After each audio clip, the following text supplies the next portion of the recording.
दोस्तों, आप सबका प्यार मिलने से मैंने हिम्मत कर अपनी पर्सनल सेविंग से कुछ खर्च करके आप तक अपनी कहानियां पहुंचाने के लिए एक छोटा सा साउंड एडिटिंग स्टूडियो तैयार किया है। YouTube ने अभी तक हमारे चैनल को मोनेटाइज नहीं किया है, पर आशा है एक दिन ये मेहनत कामयाब होगी और हमें YouTube का साथ मिलेगा। आप सबका प्यार ना मिला होता तो मैं आज इतना बड़ा कदम नहीं उठा सकता था। आशा है अब हमें खराब साउंड की दिक्कत नहीं झेलनी होगी।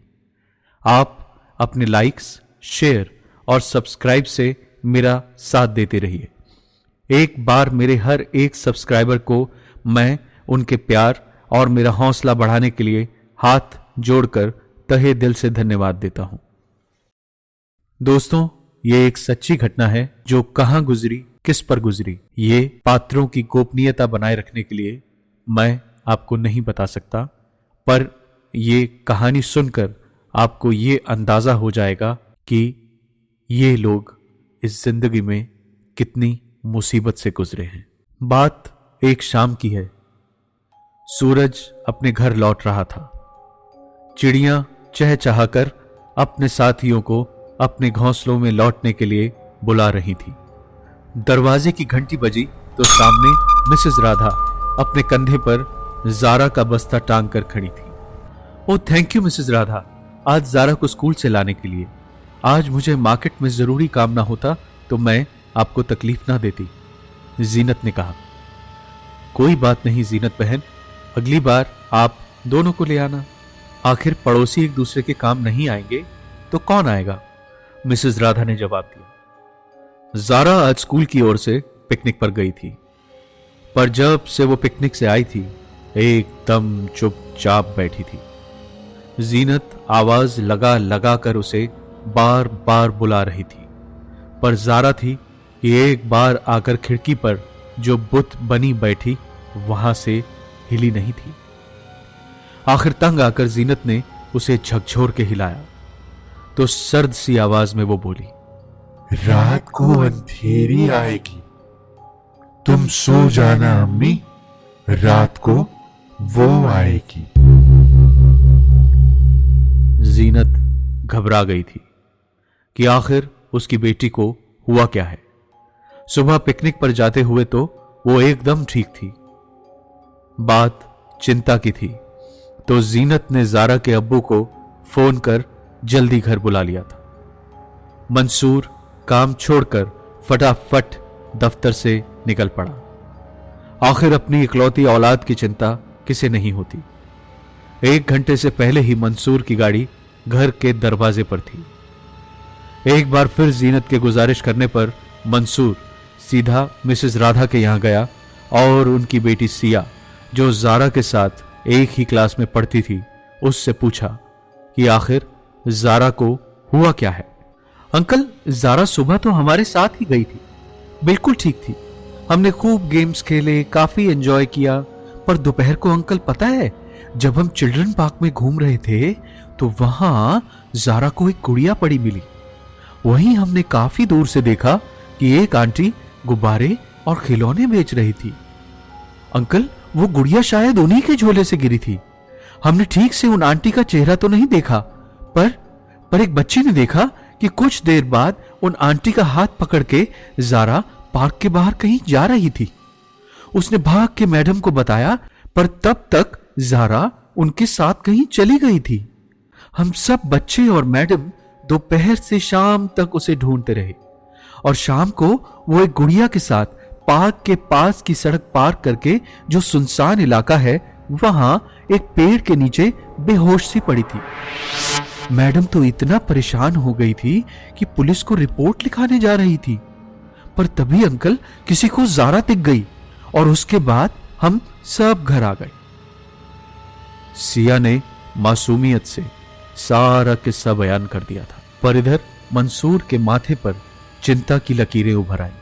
क्या हुआ भाई साहब, जारा ठीक तो है ना? मिसेस राधा ने मंसूर से पूछा। हां बहन, ठीक तो है, पर जब से आई है खुदा जाने क्यों गुमसुम सी बैठी है। जीनत ने परेशानी में फोन करके मुझे दफ्तर से जल्दी बुलाया है कि समझने की कोशिश करें कि माजरा क्या है। पर अब सिया की बात सुनकर मैं और चिंता में पड़ गया हूं कि आखिर उसे क्या बताऊं और क्या ना बताऊं, और करूं तो क्या करूं। आप चिंता मत कीजिए भाई साहब, सब ठीक हो जाएगा, कहकर मिसेस राधा ने दिलासा देने की कोशिश की थी। घर लौटते ही मंसूर और जीनत दोनों जारा को डॉक्टर के पास ले गए। हैरानी की बात थी कि पहले तो जारा डॉक्टर के पास जाना नहीं चाह रही थी, और किसी तरह चलने को तैयार हुई तो पिकनिक से अपने साथ लाई हुई गुड़िया को कसकर पकड़ लिया और जिद करने लगी कि इसके बिना मैं कहीं नहीं जाऊंगी। बड़ी मुश्किल से वो दोनों उसे डॉक्टर के पास लाए। डॉक्टर के हिसाब से जीनत को थोड़ा बुखार था, तो एहतियातन कुछ दवाइयां देकर डॉक्टर ने रात भर बच्ची को आराम करवाने को कहा और वो घर लौट आए। एक गवर्नमेंट कॉलोनी में ग्राउंड फ्लोर पर उनका घर था। आम सरकारी सोसाइटी की तरह यहां भी सीनियर ऑफिसर्स के लिए अलग लेन थी। कुछ गिने चुने घर ही थे यहां। 3 कमरों के घर में तीनों मंसूर की सरकारी नौकरी के रहते जिंदगी अच्छे से चला रहे थे। ज्यादा घर नहीं थे और कॉलोनी में घरों के आसपास काफी जगह थी। यहां खूब सारे पेड़ होने से माहौल शांत और खुशनुमा था। शहरों में आखिर कितने लोगों को ऐसी जिंदगी नसीब होती है। अब तक तो उनकी जिंदगी काफी खुशगवार थी, पर आज जारा की मीठी बातों और किलकारियों से गूंजने वाला उनका छोटा सा घर बेजुबान सा चुपचाप था, क्योंकि घर की इकलौती जुबान यानी जारा एकदम खामोश हो गई थी। अभी भी वो डॉक्टर के पास से वापस आकर चुपचाप अपने कमरे की खिड़की के सामने बैठी एक पेड़ को देख रही थी, और बीच बीच में उसके होंठ हिल हिल कर कुछ बुदबुदा रहे थे। उसने अभी भी उस गुड़िया को अपनी गोद में लिटा रखा था। ये गुड़िया तुम कहां से लाई जारा? जीनत ने हैरानी से पूछा, तो जारा ने मुंह पर उंगली रखकर बोला, वो देखो मम्मी, वो आंटी पेड़ पर बैठी है। उसी ने मुझे ये गुड़िया तोहफे में दी है। वो देखो मम्मी, वो आंटी तुम्हें भी देख रही है। जीनत ने घबराते हुए बाहर देखा तो बाहर कोई नहीं था। जीनत ने जारा को अपने आगोश में लिया और कमरे से बाहर अपने पास लाकर दुआ पढ़ने लगी। परेशान होकर उसने मंसूर से कहा, या खुदा, जाने मेरी बच्ची पर किस बला का साया पड़ गया है, आप कुछ कीजिए ना। चिंता मत करो जीनत, इसे खिला पिलाकर दवाई दो और सुला दो, सुबह तलक खुद ब खुद ठीक हो जाएगी। ऊपर वाले पर भरोसा रखो, इसका कुछ नहीं बिगड़ेगा। बड़े बेमन से जारा ने मुश्किल से एक रोटी खाई और दवाई देकर उसे उसके कमरे में सुला दिया गया। मंसूर के जोर देने पर जीनत ने भी थोड़ा कुछ खा लिया और सुबह सब ठीक हो जाएगा ऐसा सोचकर दोनों सो गए। रात काफी हो चुकी थी। जीनत कच्ची नींद में ही थी। जारा की चिंता में वो बार बार करवटें बदल रही थी। देर रात किसी के लगातार गाने की आवाज से जीनत की नींद पूरी तरह खुल गई। उसने ध्यान से आवाज सुनी तो वो सन्न रह गई।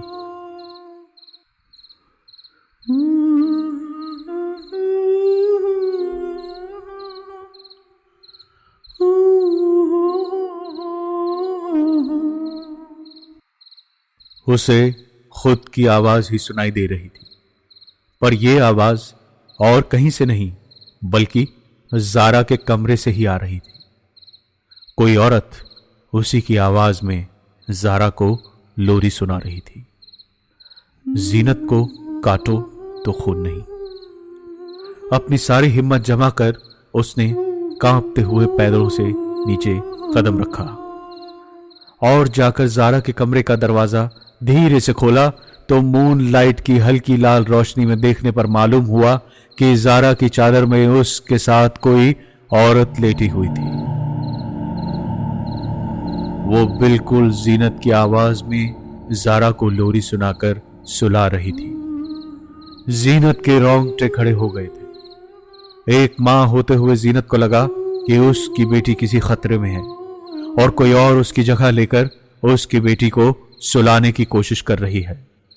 उसने लाइट ऑन की और भागकर ज़ारा पर से चादर खींच ली।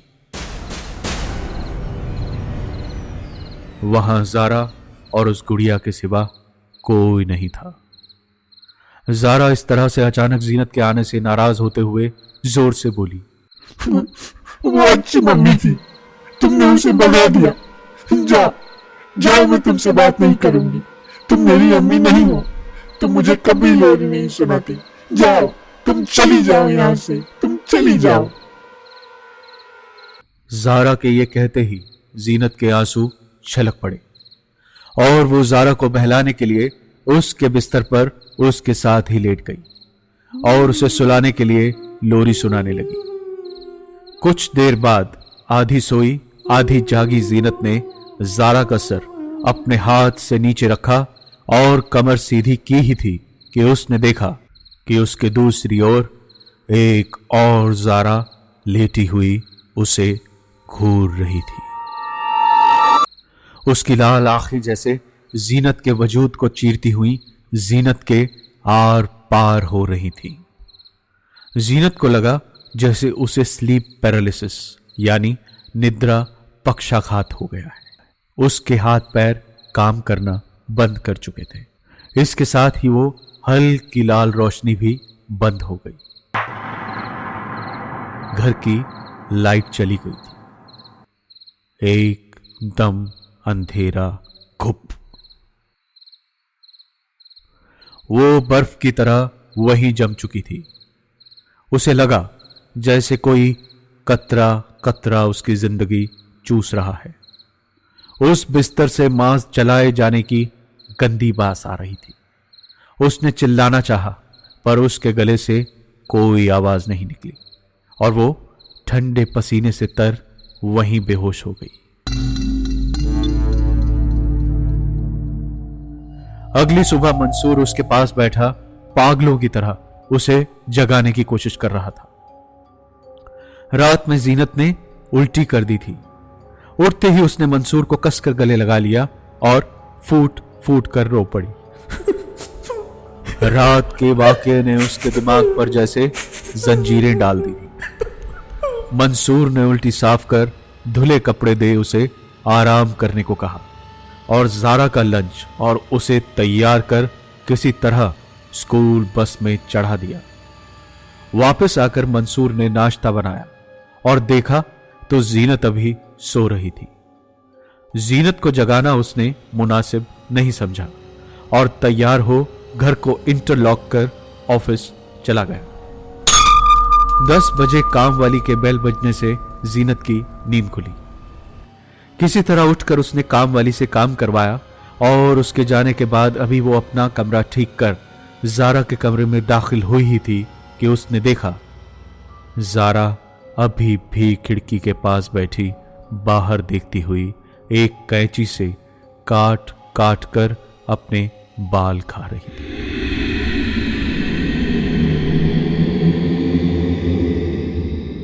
उसकी आंखों और नाक से खून की धारें बह रही थी। एक ही झटके में उसने जीनत की ओर खौफनाक नजरों से देखा और अपनी दोनों बाहें खोलकर उसे अपने पास बुलाने लगी। खून में सने कटे बाल अभी भी उसके मुंह पर लगे थे। जीनत की हिम्मत जवाब दे चुकी थी।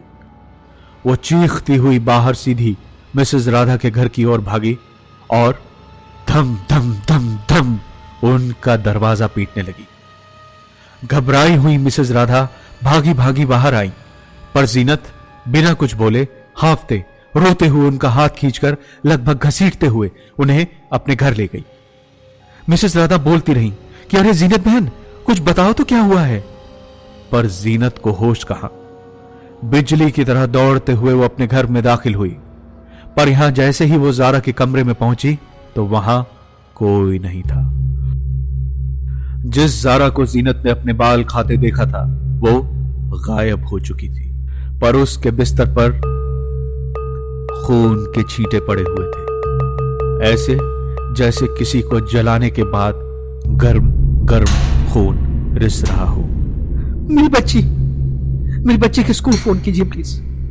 प्लीज पूछिए स्कूल वालों से कि वो सलामत भी है या नहीं। प्लीज राधा बहन, प्लीज। ठीक है जीनत, आप यहां बैठो, आप यहां बैठो, मैं फोन करती हूं। पर स्कूल वालों के मुताबिक जारा स्कूल में ही थी। देखिए, चिंता करने की कोई बात नहीं है, जारा स्कूल में ही है। आप थोड़ा पानी लीजिए और आराम कीजिए। जीनत के सांस में सांस आई, पर परेशानी की इंतहा से वो मिसेस राधा के गले से लगकर फूट फूट कर रो पड़ी। मिसेस राधा ने उन्हें पानी पिलाकर दिलासा दिया और कुछ देर उनके साथ बिताने के बाद जब उन्हें लगा कि जीनत ठीक है तो वो अपने घर चली गई। पर परेशानी तो जैसे पूरी फुर्सत लेकर जीनत के घर में दाखिल हुई थी।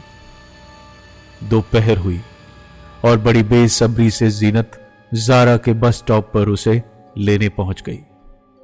मिसेस राधा के साथ खड़ी जीनत अब कुछ बेहतर महसूस कर रही थी। बस एक बार जारा आ जाए राधा बहन, उसे मैं कुछ दिन कहीं नहीं जाने दूंगी, जीनत बोली। मिसेस राधा उसके कंधे पर हाथ देकर उसे दिलासा दे ही रही थी कि तभी बस आई और सिया धम से बस से कूदकर मिसेस राधा के पास चली आई और स्कूल बस चली गई। जीनत बस के पीछे भागने लगी कि ड्राइवर शायद जारा को उतारना ही भूल गया, पर सिया उसे भागते देख जोर से चिल्लाई, अरे आंटी, आप क्यों बस के पीछे भाग रहे हो? आप तो जारा को दिन में ही स्कूल आकर ले जा चुके हो। जीनत के पैरों तले जमीन खिसक चुकी थी। एक पल में उसे लगा जैसे आसमान टूट पड़ेगा। बेटा, मैं तो स्कूल गई ही नहीं। तुम्हें विश्वास नहीं तो अपनी मां से पूछो। राधा बहन, इसे बताइए ना। पर मम्मी, एक आंटी जो बिल्कुल जीनत आंटी की तरह ही लग रही थी, वो जारा को स्कूल से ले गई थी लंच ब्रेक के एकदम बाद ही। आप लोग चाहो तो स्कूल में फोन कर लो। जीनत की तरह मिसेस राधा के भी होश उड़ चुके थे। जीनत ने बिना वक्त गंवाए मंसूर को फोन लगाया। कुछ एक घंटे में ही मंसूर पुलिस के साथ स्कूल पहुंचा। बात पक्की थी। स्कूल वालों के मुताबिक जीनत ही जारा को लेकर वहां से गई थी। यहां तक कि स्कूल को दी हुई हाफ डे लीव एप्लीकेशन पर जीनत के ही दस्तखत थे। मंसूर के साथ साथ पुलिस वालों का भी सर चकरा गया। ये कैसी पहेली थी? एक ही वक्त पे जीनत दो जगह कैसे हो सकती थी? यहां जब जीनत घर से जारा को लाने के लिए गई थी तो घर लॉक करके गई थी, पर अब घर का दरवाजा खुला हुआ था। जीनत अपना माथा पकड़ वहीं घर के दरवाजे पर बैठ गई। उसका रोना रुक ही नहीं रहा था। मिसेस राधा ने बड़ी मुश्किल से जीनत को समझाया कि एक बार घर के अंदर जाकर देखो, शायद जारा अंदर आ गई हो। इतना कहते ही जीनत अंदर आने को उठी ही थी कि तभी मंसूर पुलिस के साथ वहां पहुंच गया। जीनत को किसी तरह दिलासा दे घर में लाया गया। एक बार फिर घर टटोला गया, पर जारा कहीं नहीं थी। बल्कि फ्रिज की सारी शेल्फ किसी ने निकालकर सामान समेत बाहर फेंक दी थी और फ्रिज बंद कर दिया गया था। पुलिस वालों ने देखने के लिए फ्रिज खोला तो उनके होश फाख्ता हो गए। जारा फ्रिज में अपनी गुड़िया को छाती से लगाए बर्फ सी जमी हुई थी। एक ही पल में वहां चीख पुकार मच गई। अरे जल्दी निकालो, जल्दी निकालो, देखो देखो, जल्दी जल्दी करो, डॉक्टर को बुलाओ, जल्दी, जल्दी निकालो।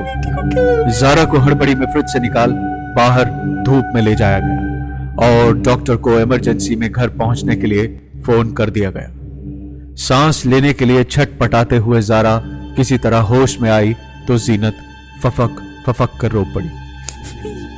ये गुड़िया ही सारी मुसीबत की जड़ है।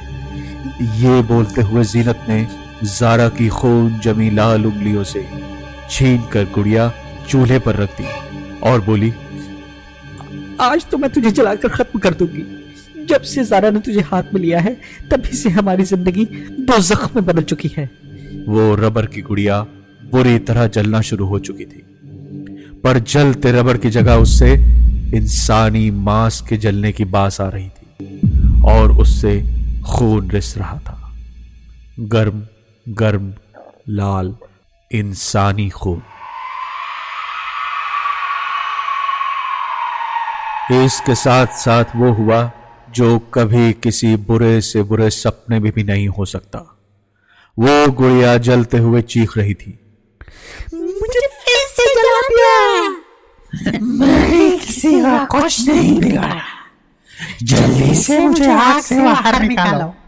आखिर कितनी बार मुझे जलाओगे?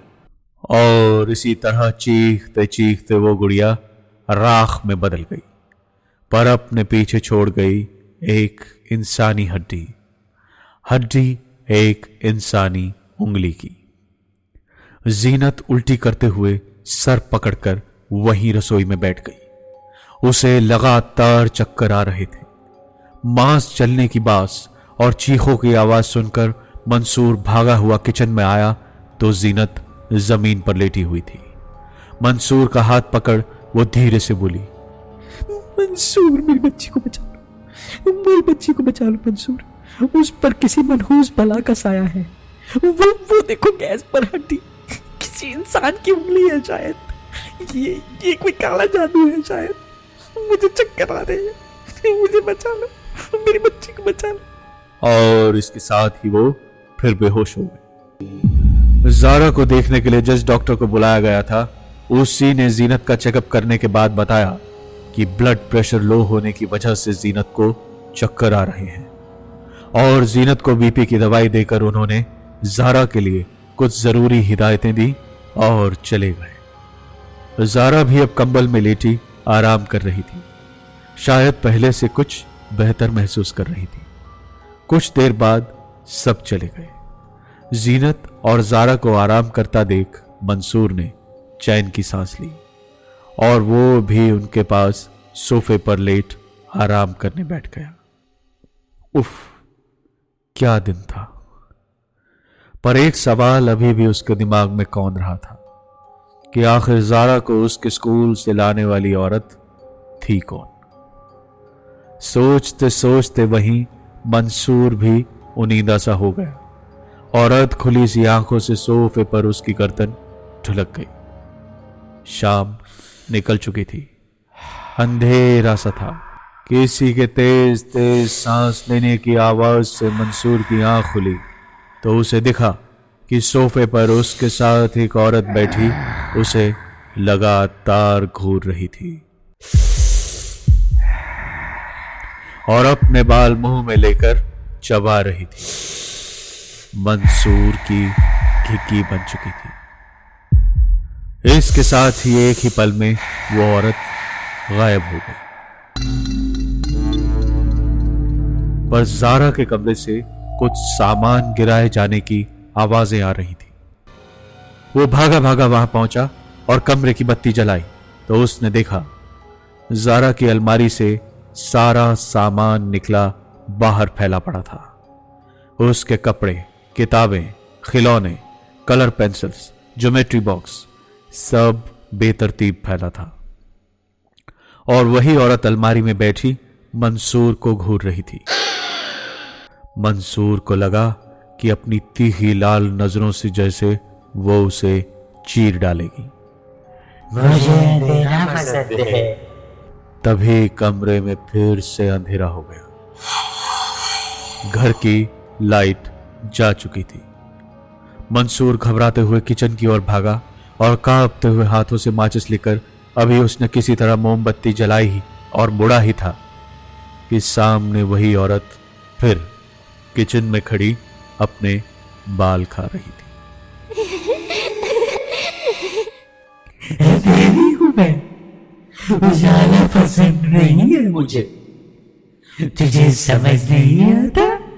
उसकी आवाज उस अंधेरे घर में गूंजी। वो आगे बढ़ी और मोमबत्ती पर हाथ रखकर उसे बुझा दिया। अंधेरा गुप मंसूर चिल्लाया, कौन हो तुम? क्यों हमारे पीछे पड़ी हो? हाँ? उसकी तेज आवाज सुनकर जीनत जाग गई थी। कौन है मंसूर? किससे बात कर रहे हो? उसी वक्त बिजली लौट आई, पर किचन में मंसूर के अलावा कोई नहीं था। कोई नहीं जीनत। डर से मंसूर की टांगें कांप रही थी। अभी गुजरे वाक़े से वो थोड़ा सकपका गया था। मंसूर ने जीनत से अभी ये छुपाना ही ठीक समझा। रात किसी तरह कट गई, पर आज जारा को स्कूल नहीं भेजा गया था। सुबह जीनत ने नाश्ता बनाया और तैयार होकर मंसूर ऑफिस चला गया। रात का वाकया मंसूर को चैन लेने नहीं दे रहा था। वो परेशान था कि उसके पीछे से जीनत और जारा महफूज नहीं है। वो औरत अभी भी घर में ही कहीं घूम रही होगी। पर कुछ देर बाद काम में मसरूफ हो जाने से उसका ध्यान घर की बातों से हट गया था। शाम ढले वो गाड़ी लेकर घर की ओर जा ही रहा था कि उसके फोन की घंटी बजी।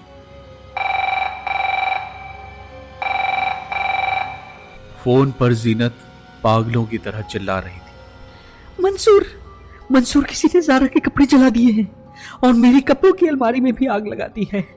तुमने क्यों कल जारा का सामान अलमारी से निकाल कर फेंक दिया था? मंसूर, मुझे बहुत डर लग रहा है। तुम जल्दी आ जाओ, जल्दी आ जाओ।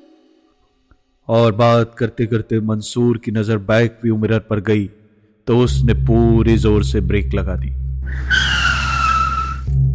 उसकी गाड़ी के पीछे की सीट पर वही औरत बैठी उसे घूर रही थी। वो एक औरत मेरी गाड़ी के पीछे की सीट पर बैठी है जीनत, मेरी गाड़ी की सीट पर पीछे बैठी है। मंसूर ने घबराते हुए जीनत से कहा, पर एक औरत यहाँ भी जारा के बिस्तर में बैठी है। मंसूर, तुम जल्दी आ जाओ, मुझे बहुत डर लग रहा है। मैं क्या करूं जीनत, मैं क्या करूं? घबराहट में मंसूर ने गाड़ी स्टार्ट की, पर गाड़ी संभाल नहीं पाया और सामने एक पेड़ पर दे मारी। उसका सर जोर से कार के स्टीयरिंग पर लगा और वो बेहोशी के आलम में चला गया। खुदा का शुक्र था कि चोट ज्यादा नहीं आई थी। आसपास काफी लोग जमा हो गए थे। थोड़ा पानी पिलाकर उसे होश में लाया गया तो होश में आते ही उसने गाड़ी स्टार्ट कर घर की ओर दौड़ा दी। घर पहुंचते ही वो गाड़ी से उतरा और चुपचाप गुमसुम सा चलने लगा। घंटी बजाने पर जीनत बाहर आई तो मंसूर के माथे पर लगी चोट से खून अभी भी रिस रहा था। या अल्लाह, ये क्या हो गया? क्या हुआ मंसूर? ये चोट कैसे लगी मंसूर? तुम ठीक तो हो ना? तुम ठीक तो हो?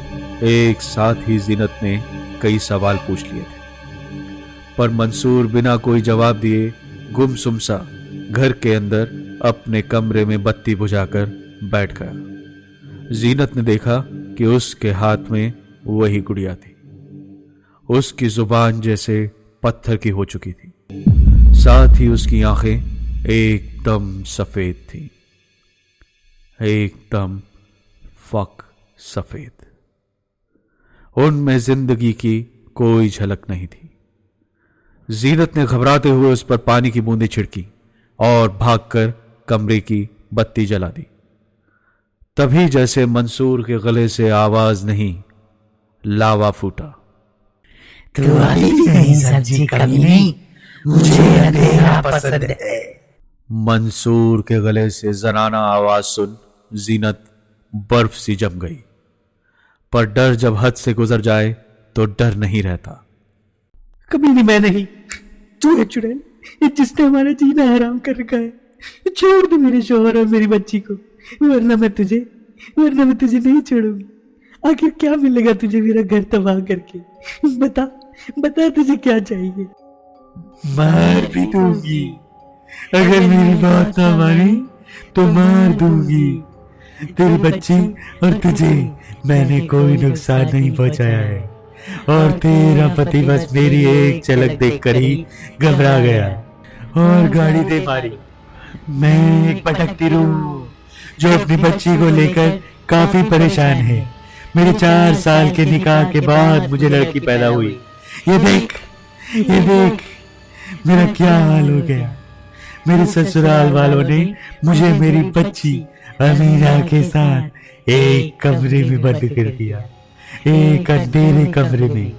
वो बार बार उस अंधेरे कमरे में मुझे मारते पीटते थे। बस एक बार शाम मेरे शौहर के आने के बाद दरवाजा खुलता था। घर वालों के साथ मिलकर वो मुझे और मेरी बच्ची को जानवरों की तरह मारता था। डॉक्टर के समझाने पर भी वो नहीं समझा कि बच्चे का लड़का या लड़की होना उसके बाप की वजह से होता है, माँ की वजह से नहीं। अंधेरे में रहने की वजह से मेरी बच्ची की आंखें खराब हो गई। मांगने पर हमें खाना नहीं मिलता था।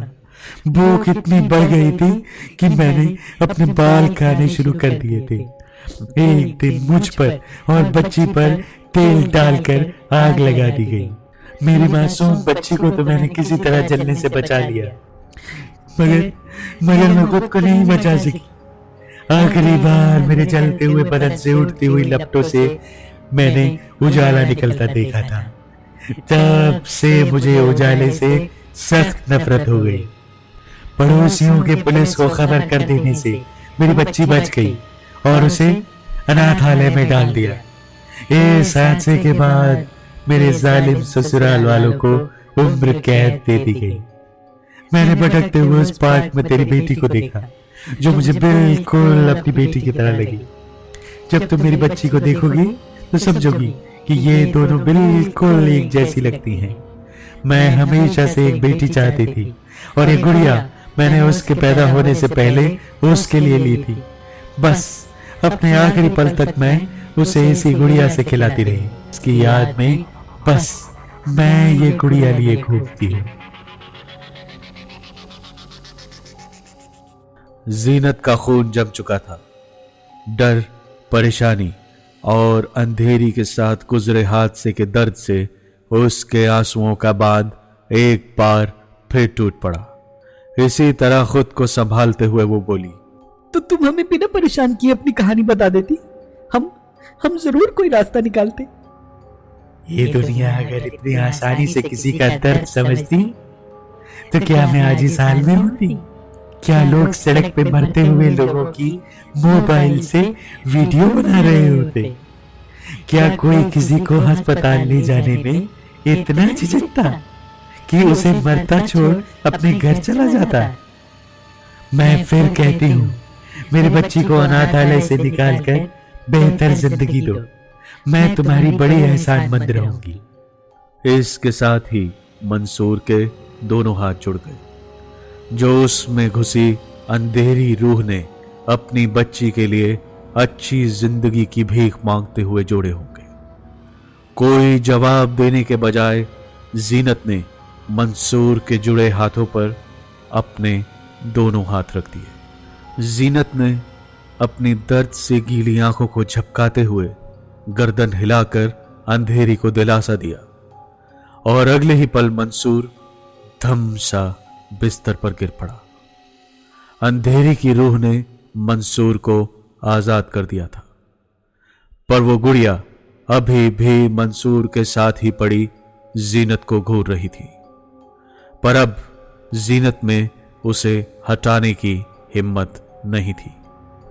जीनत ने डॉक्टर को बुलाकर मंसूर की जांच और मरहम पट्टी करवाई और रात भर उसे वैसे ही सोने दिया गया। अगली सुबह हवा में कुछ हल्कापन महसूस हो रहा था। सुबह मंसूर को सारी बात बताने के बाद वो लोग अनाथालय जाकर उस बच्ची से मिले और सरकारी कामकाज निपटाने के कुछ दिन बाद उस बच्ची को घर ले आए। जीनत के दिल से जैसे कोई बोझ हट गया था। जारा ने खुशी खुशी अमीना को गले लगा लिया। उसी रात फिर जीनत को बच्चियों के कमरे से किसी के लोरी सुनाने की आवाज आ रही थी।